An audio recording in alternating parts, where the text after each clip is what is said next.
Good morning students. आज हम लोग क्लास 9th की हिंदी के कृतिका से तीसरे चैप्टर रीढ़ की हड्डी नामक पाठ का अध्ययन करेंगे।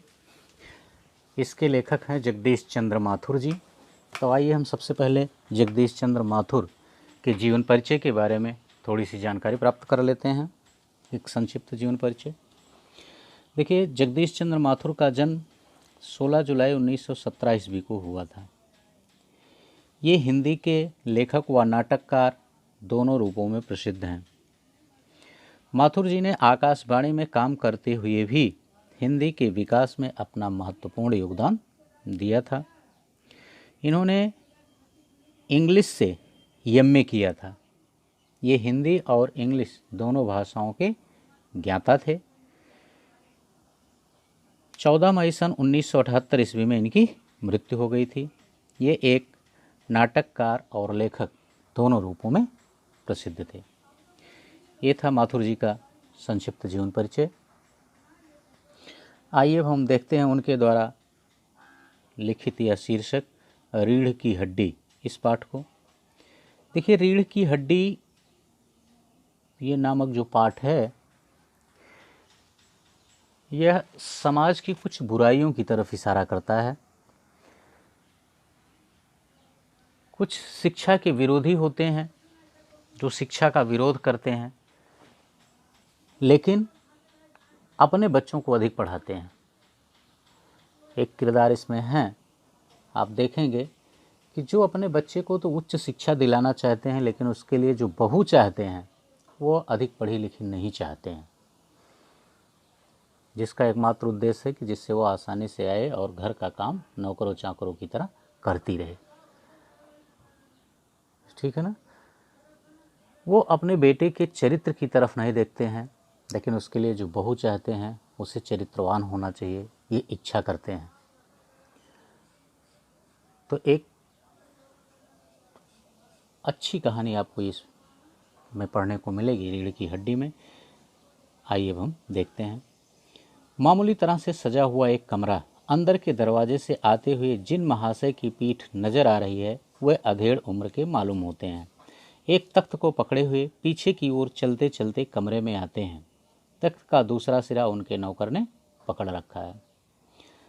देखिए, यहाँ इनके यहाँ आज कुछ मेहमान आने वाले हैं बाबू साहब के यहाँ, तो जिससे वो अपने कमरे को सजा रहे हैं, घर को एक अच्छा मेंटेन कर रहे हैं कि जहाँ वो लोग बैठेंगे मेहमान लोग। तो वहाँ देखिए इसीलिए कर रहे हैं कि जो महाशय अर्थात जो घर के मालिक दिखाई दे रहे हैं वो उनकी उम्र लगभग अधेड़ उम्र के हैं, लगभग 40, 45, 50 साल के, और एक सिरा तख्त का उन्होंने पकड़ रखा है और उनके तख्त के दूसरे सिरे को उनके नौकर ने पकड़ रखा है। ठीक ना। वो लाते हैं, बाबू अबे धीरे धीरे चल, अब तख्त को उधर मोड़ दे, उधर, बस बस। नौकर, बिछा दूं साहब। और उन्होंने अपने नौकर को आदेश दिया कि कहाँ तख्त को रखना है। नौकर ने उस तरफ तख्त रख दिया और फिर नौकर उनसे पूछता है कि क्या इससे कुछ बिछा भी दूं। बाबू जरा तेज आवाज़ में, और क्या करेगा, परमात्मा के यहाँ अक्ल बंट रही थी तो तू देर से पहुँचा था क्या, अगर इस पर बिछाएगा नहीं तो और क्या करेगा। उन्होंने अपने नौकर को कहा, क्या परमात्मा के यहाँ नहीं, ईश्वर के यहाँ जब अक्ल मिल रही थी सबको तो उस समय तू दूर खड़ा था। बिछा दूं साहब। और यह पसीना किस लिए बहाया है, अर्थात पसीना बहाने का मतलब है कि हमने इतनी मेहनत क्यों की इस तख्त को यहाँ लाने के लिए, अगर इस पर बिछाना नहीं था कुछ तो। नौकर, तख्त बिछाता ही है, ही।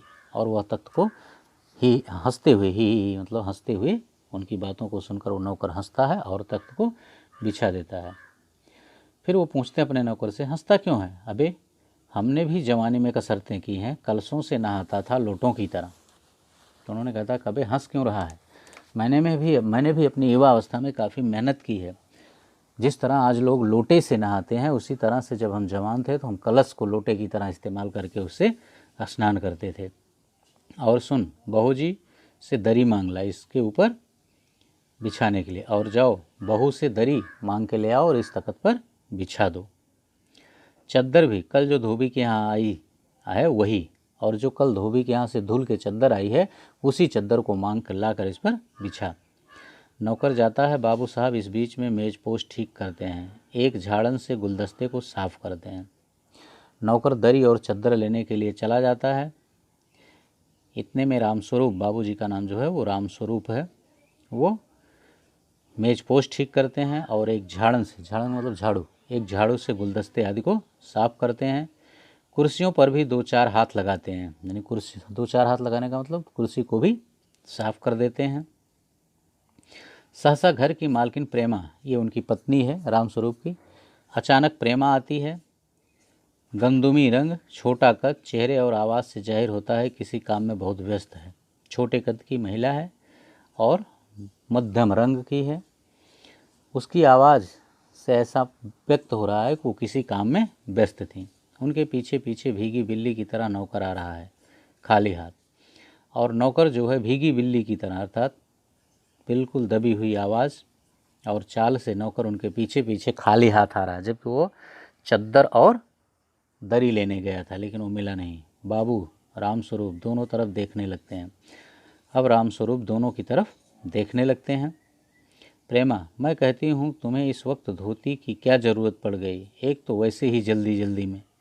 अब प्रेमा रामस्वरूप से पूछती है कि तुम्हें इस समय धोती की क्या ज़रूरत पड़ गई, जबकि इतनी जल्दी जल्दी कामों को निपटाना है। रामस्वरूप, धोती? रामस्वरूप पूछते हैं, क्या धोती? प्रेमा, हाँ, अभी तो बदल कर आए हो और फिर न जाने किस लिए। अरे तुमने तो, प्रेमा कहती है, हाँ वही धोती, तुम तो अभी धोती बदल करके आए हो, फिर किस लिए मांग रहे हो। रामस्वरूप, लेकिन तुमसे धोती किसने मांगी। रामस्वरूप कहते हैं, लेकिन तुमसे धोती देने के लिए बात किसने की है, अर्थात तुमसे धोती मांगने कौन गया था। प्रेमा, यही तो कह रहा था रतन, नौकर का नाम रतन था। कह रही हैं प्रेमा कि यही रतन तो मांगने गया था, यही तो कह रहा था कि बाबूजी धोती मांग रहे हैं। रामस्वरूप, क्यों बे रतन, तेरे कानों में डांट लगी है क्या। डांट का मतलब बंद होना। रामस्वरूप जी रतन को डांटते हैं कि, रामस्वरूप वही बाबू शब्द से जिनका संबोधन हुआ है, जो मालिक हैं घर के, कह रहे हैं क्यों रे, तेरा कान बंद है क्या। डांट लगना का मतलब बंद होना। मैंने कहा था धोबी के यहाँ से जो चद्दर आई है उसे मांग ला, अब तेरे लिए दूसरा दिमाग कहाँ से लाऊं। मैंने ये कहा था तुमसे कि धोबी के यहाँ से जो चद्दर धुल के आई है तुम उसे ले आओ, और तुम वहाँ जाके धोती मांग रहे हो, बताओ अब तेरे लिए मैं दिमाग कहाँ से ले आऊँ, उल्लू कहीं का। प्रेमा, अच्छा, जा पूजा वाली कोठरी में लकड़ी के बक्स के ऊपर धुले हुए कपड़े रखे हैं ना, उन्हीं में से एक चद्दर उठा ला। तब रमा कहती है कि अच्छा ये बात है।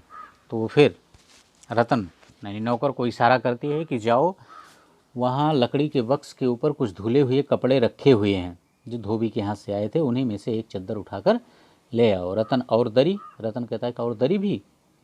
प्रेमा, दरी यहीं तो रखी है कोने में, वह पड़ी तो है। प्रेमा कहती है कि वहाँ दरी नहीं है, दरी यहीं कहीं कोने में वो रखी है, उसको उठाकर ले आओ। प्रेमा ने ये बातें रतन से कही।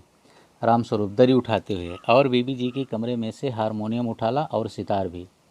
रामस्वरूप नौकर से कहते हैं, स्वयं दरी उठाते हैं और उससे कहते हैं कि जाओ बीबी जी के कमरे में हारमोनियम पड़ी है और सितार, इन दोनों को ले आओ जल्दी से।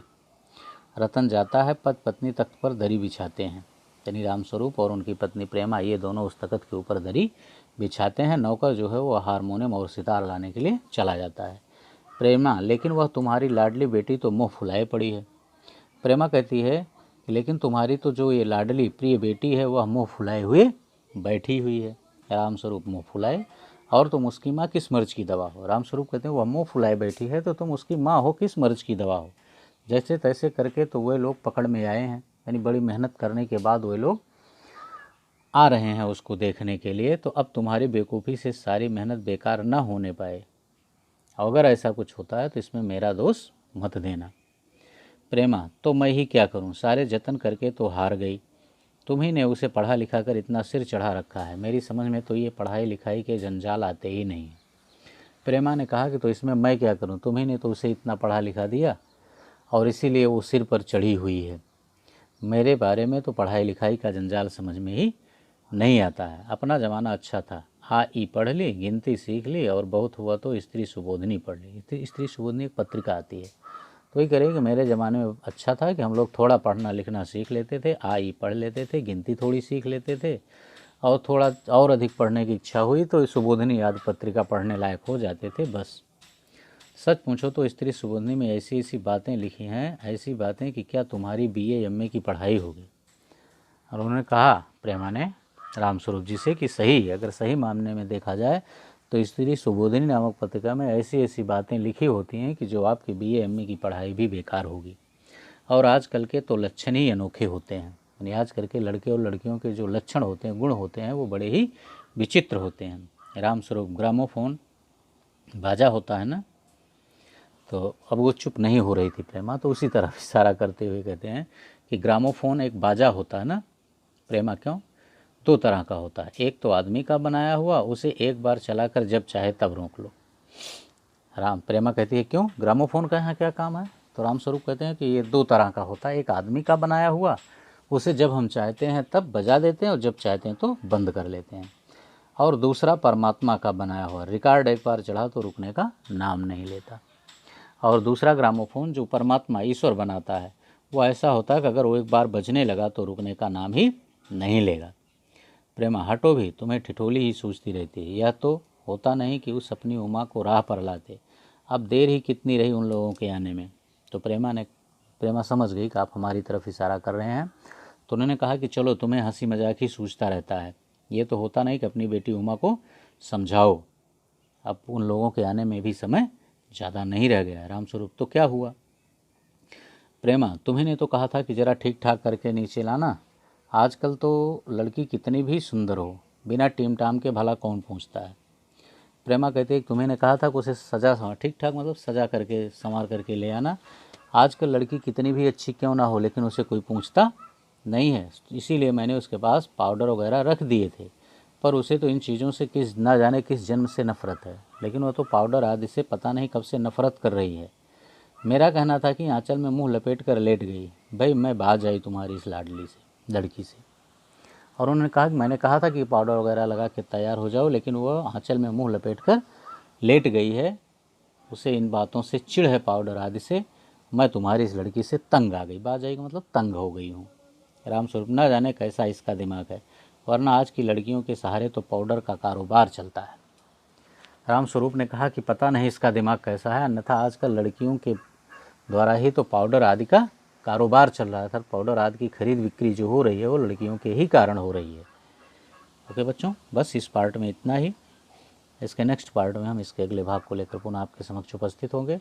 यदि इस चैनल को अब तक आपने सब्सक्राइब नहीं किया है तो चैनल को अवश्य सब्सक्राइब कर लें, वीडियो को अधिक से अधिक लाइक और शेयर जरूर करें, जिससे कि आपके मित्र भी इसका लाभ ले सकें। बेल आइकन दबा दें, जिससे नया वीडियो अपलोड हो तो उसका नोटिफिकेशन आपके पास पहुंचता रहे। Okay, thank you.